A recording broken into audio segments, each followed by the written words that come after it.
اور میرا نبی کہہ رہا ہے کاش میرے ماں باپ زندہ ہوتے، اور نہیں تو میری ماں زندہ ہوتی تو تم دیکھتے میں کیا کرتا، میں عشاء کی نماز کے مصلی پہ ہوتا اور میں سورۃ فاتحہ پڑھ رہا ہوتا، اور ادھر سے میرے گھر سے میری ماں مجھے کہتی محمد، تو میں ماں کے لیے نماز توڑ دیتا۔ سبحان ہاں، میں ماں کے لیے نماز توڑ دیتا۔ اور میرے نبی سے پوچھا گیا یا رسول اللہ قیامت کب آئے گی؟ یہ بچیاں غور سے سنیں، سارے سنو پر یہ خاص طور سے سنیں۔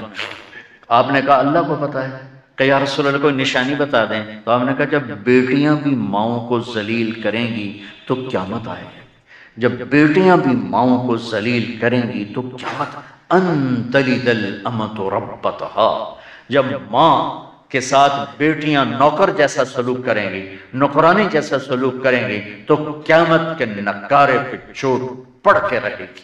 یہ نہیں کہا جب کفر پھیل جائے اور جب اسلام بڑھ جائے گا، حالانکہ قیامت تو اس وقت آئے گی جب دنیا میں ایک مسلمان باقی نہیں رہے گا۔ یہ واقعہ کی سنگینی کو بتانے کے لیے فرمایا جب ماؤں کو ذلیل کیا جائے گا قیامت آ جائے گا۔ میرے نبی نے فرمایا عمر تیرے دور میں ایک شخص آئے گا اویس،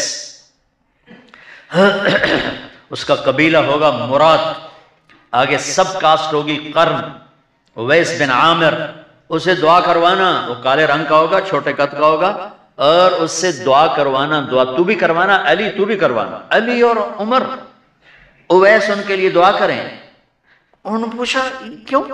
کہ اس نے ماں کی خدمت کر کے اللہ کو اتنا راضی کر دیا ہے، جب وہ ہاتھ اٹھاتا اللہ خالی نہیں لوٹاتا۔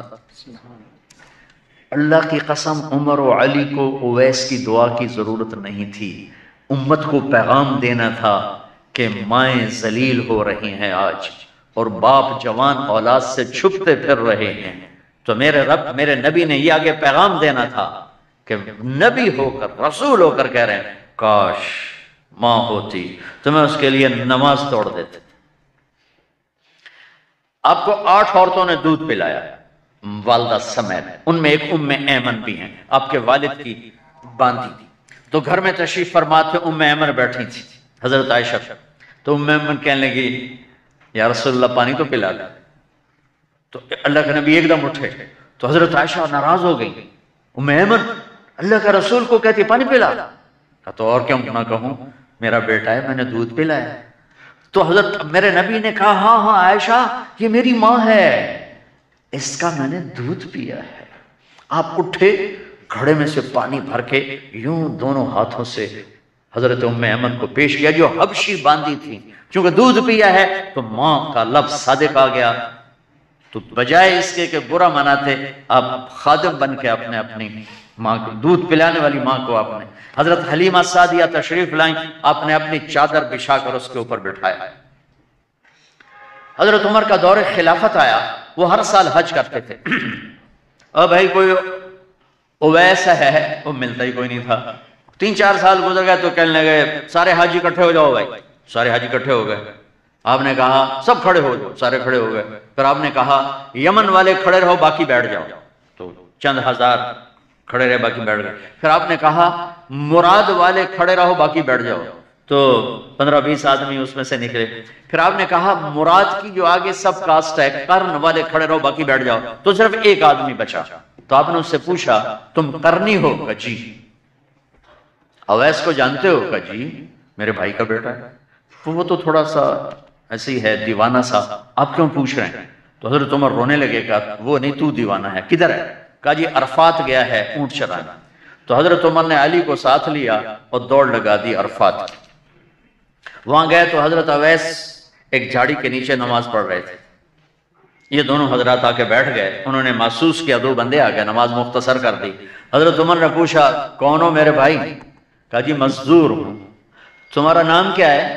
کہا جی اللہ کا بندہ۔ کہا ارے بھائی وہ تو سبھی اللہ کے بندے ہیں، تیری ماں نے تیرا نام کیا رکھا ہے؟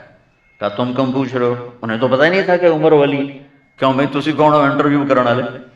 تو مولا علی نے کہا یہ ہیں عمر بن خطاب امیر المومنین اور میں ہوں علی بن ابی طالب۔ پھر وہ ہل گئے، کہنے لگے میں معافی چاہتا ہوں، میں پہلی دفعہ آیا ہوں، مجھے تو پتہ ہی کوئی نہیں ہے۔ تو حضرت عمر نے فرمایا تم اویس بن عامر ہو؟ کہ اچھا ہاتھ اٹھاؤ ہمارے لیے دعا کرو۔ وہ کہنے لگے آپ کیا کہہ رہے ہیں؟ یہ آپ کیا کہہ رہے ہیں؟ میں آپ کے لیے دعا کروں گا؟ میری کیا اوقات ہے؟ کہا ہاں ہمیں ہمارے نبی نے فرمایا تھا عمر علی جنت میں تیرا گھر میرے گھر کے سامنے ہوگا، اس کے بعد کسی کی دعا کی ضرورت ہے؟ عمر میں نے جنت میں محل دیکھا، میں نے پوچھا کس کا ہے؟ مجھے کہا گیا قریشی کا ہے، میں سمجھا میرا ہے، جانے لگا تو کہا گیا عمر بن خطاب کا ہے، ان کو اویس کی دعا کی ضرورت ہے؟ میدان عرفات میں 1.25 لاکھ صحابہ کے ساتھ آپ اونٹ پہ تشریف فرمایا، اونٹنی پر، تو آپ نے فرمایا اس وقت میرا اللہ میرے صحابہ پہ فخر کر رہا ہے اور عمر پہ خاص طور پہ فخر فرما رہا ہے۔ ہمیں پیغام دینا تھا، آنے والے زمانوں میں یہ ہونا تھا۔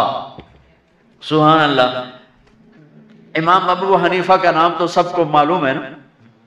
ایک اور عالم بتاتا ہوں، عبد الرحمن بن ابی لیلہ، ان میں علمی کھٹ پٹ تھی بہت زیادہ، آپس میں بنتی نہیں تھی۔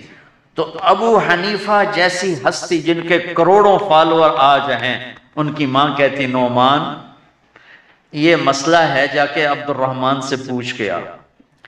زندگی میں ایک دفعہ نہیں کہا ماں جی میں اس کو بڑا عالم ہے میرے کو پوچھ لو، کہا اچھا ماں جی، اپنی چادر اٹھاتے اور پہنچ جاتے، دروازے پہ دستک دے کے بھائی مجھے میری اماں نے بھیجا ہے، آپ اس پہ فتویٰ، حالانکہ ان کی اپنی رائے اس کے خلاف ہوتی تھی، لیکن ماں کے احترام میں جا کر ان سے مسئلہ پوچھتے جن سے روزانہ مناظرہ ہوتا تھا، روزانہ کھٹ پٹ ہوتی تھی علمی، ماں نے کہہ دیا جا کر ان سے پوچھ کے آتے تھے، اپنی اتنی بڑی علمی قدر و منزلت کو ایک طرف رکھ دیتے تھے، نہیں میری ماں نے مجھے کہا۔ تو آپ سب نوجوان ہو، ماں باپ زندہ ہیں تو ان کی دعا لو، آہ نہ لو، دعا لو۔ مجھے یاد آیا میرے والد رحمت اللہ علیہ کا ایک دفعہ مجھے خط آیا کہ جب پیسے ختم ہوتے ہیں اسی وقت ہی تمہارا خط آتا ہے کہ پیسے بھیج دو، کبھی آگے پیچھے بھی بتا دیا کرو زندہ ہیں کہ مردہ ہیں۔ تو تعلق ہی نہیں تھا، صرف پیسے تک تھا، ابھی پیسے گھال دو پیسے، اب تو خط کی ضرورت نہیں ہے، فون پہ ہو جاتا ہے، اس وقت یہ خط ہوتے تھے۔